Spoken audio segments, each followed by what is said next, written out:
Ashamaa akkam jirtu kabajamtoota hordoftoota sagantaa Yookoo Doctor irraa oduu waa'ee fayyaa kan torbanii sin dhageessisnaa oduu waliin handaraattuu bishaati.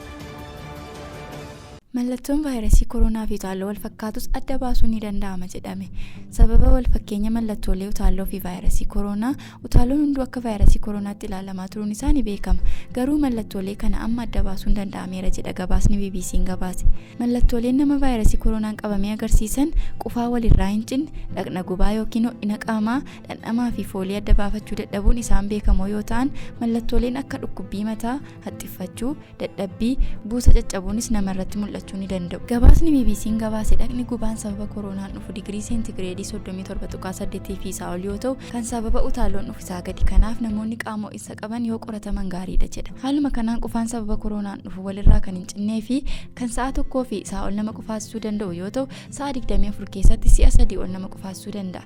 Garuu qufaan sababa utaalloon nama qabu kan furrii waliin dhufu yoo ta'u walitti fufiinsaan kan ta'u miti. Xiffachuun qofaatti mallattoo koronaa akka hin taanee fi qufaa fi dhaqna gubaa walii yoo namatti dhufe qorannoo vaayirasii koronaaf gochuun akka namarra jiru eeruun mallattoolee kanneen sirriitti ofirratti ilaaluun eeggannoo barbaachisaa gochuu qabna jedha gabaasni kun. Tamboo xuuxuun du'a sababa dhukkuba onnee coronary artery disease jedhamu dhibbentaa 20 dabala jedhame.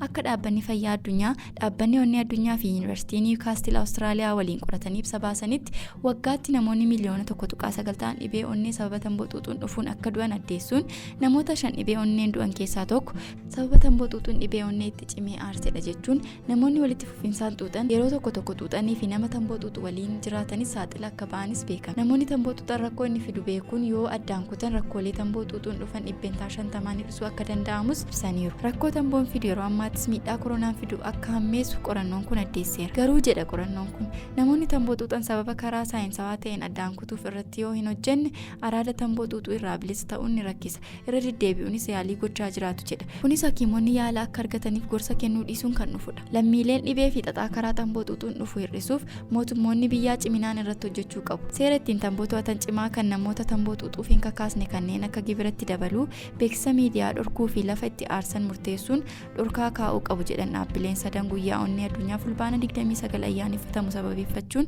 qorannoo waliin hojjetaniin. Gabaasa kana kan arganne marsariitii dhaabbata fayyaa addunyaarraati.